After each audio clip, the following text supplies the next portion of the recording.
Hello दोस्तों, कैसे हैं आप सब। तो ये वीडियो मेरा काफ़ी टाइम बाद आ रहा है क्योंकि मेरी तबीयत ख़राब थी। मुझे वायरल फ़ीवर हो गया था एंड जिस तरह का मौसम पिछले 2-3 हफ्ते से मुंबई में रहा है, AQI लेवल्स बहुत ही ज़्यादा ख़राब थे एंड ऑब्वियसली अब गर्मी भी शुरू हो रही है, तो यही वो वक्त है जहाँ पे काफ़ी लोगों को सर्दी, खांसी, कॉफ़ वगैरह होता है एंड ये थोड़ा ज़्यादा एक्सटेंड हो जाता है because of the poor quality of air. Pollution बहुत ज़्यादा है जिसकी वजह से आई एम श्योर आप सब लोगों ने पढ़ा होगा कि मेजरली जो कंस्ट्रक्शन वर्क मुंबई में हो रहा था उसे काफ़ी टाइम तक बंद कर दिया गया था। कंडीशन थोड़ी सी ठीक हुई थी लेकिन अभी भी वैसा का वैसा ही है। बट एनीवेज़, हम इस वीडियो में ये सब बात करने नहीं वाले हैं। हम बात करने वाले हैं टाटा पंच फेसलिफ्ट की, जो रिसेंटली टाटा ने लॉन्च किया था। सो ये एक ऐसा लॉन्च था जो मेरे ख्याल से बहुत लोग जिसके लिए वेट कर रहे थे। वो इसलिए भी है क्योंकि टाटा पंच एक बहुत ही यूनिक ऑफरिंग है अपनी सेगमेंट में।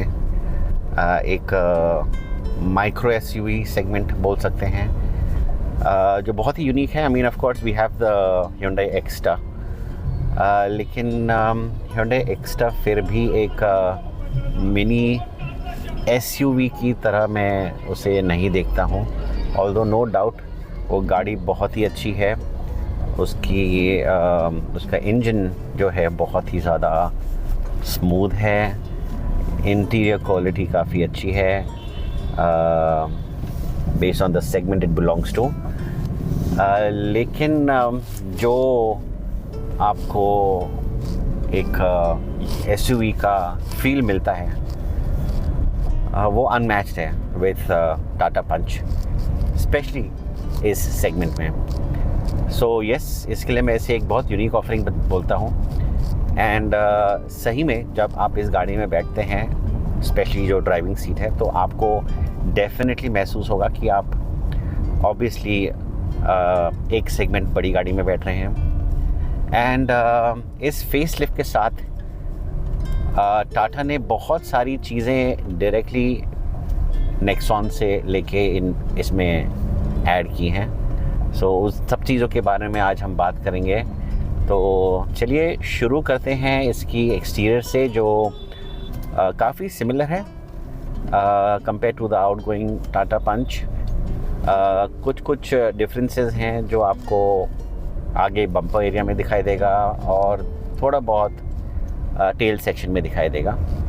उसमें से ऑब्वियसली एक है कनेक्टेड हेडलैम्प्स, और जो बम्पर का डिज़ाइन है बहुत ही स्पोर्टी बनाया है ये टाइम टाटा वालों ने, तो वो मुझे लगता है उसे और ज़्यादा अच्छा लुक देती हैं। पीछे से भी I think it looks better than the outgoing model, although बहुत ज़्यादा डिफरेंस आपको नहीं दिखाई देगा।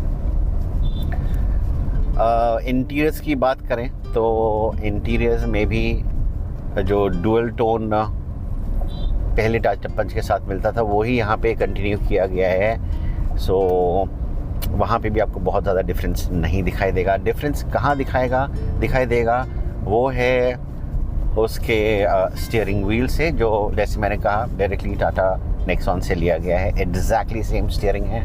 उसके अलावा जो टच कंट्रोल पैनल हैं टू कंट्रोल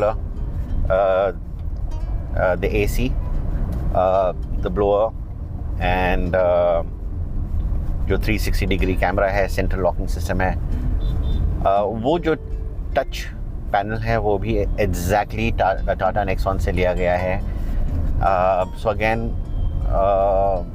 जहाँ आज सब फिज़िकल बटन्स के बारे में बात कर रहे हैं, Tata continues to give the same touch buttons. And मैं कहीं ना कहीं इस बात से अग्री ज़रूर करूँगा क्योंकि I personally own the Tata Nexon, the facelift 2025 model, तो मैं ये डेफिनेटली अग्री करता हूँ इस बात पे कि ये जो टच पैनल है ये बहुत ही डिस्ट्रैक्टिंग है एंड आप गाड़ी चलाते वक्त कई बार अलग जगह पे टच कर लेते हैं and then you really have to take off your eyes onto these controls.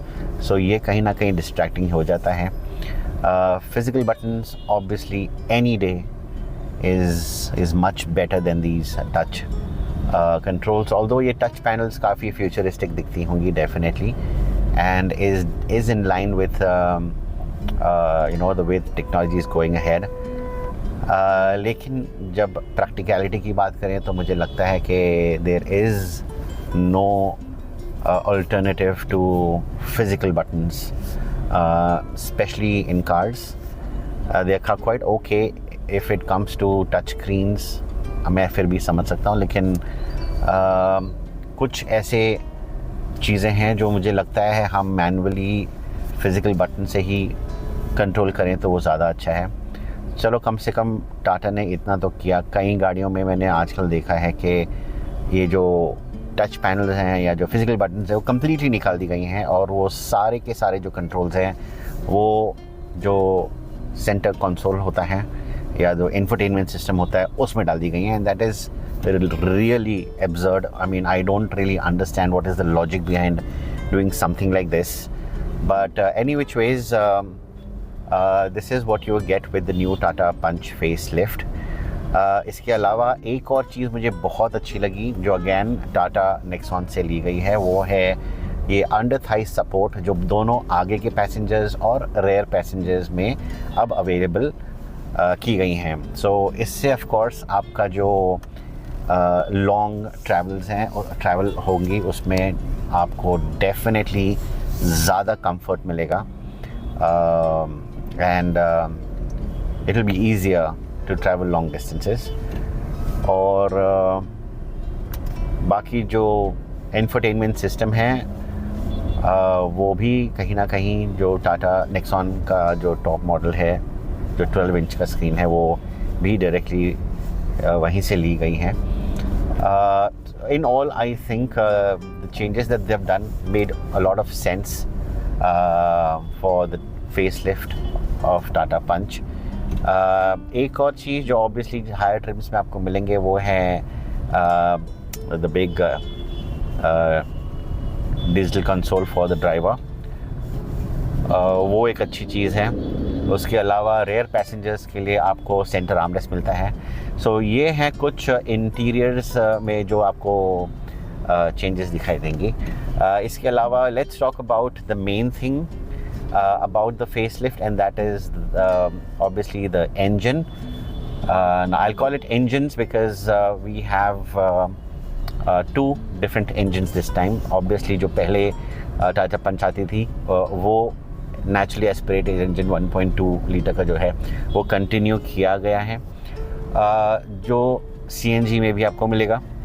इसके अलावा what they have done really good is to introduce this car with a 1.2 liter I-turbo engine that makes obviously much better power compared to the 1.2 naturally aspirated engine.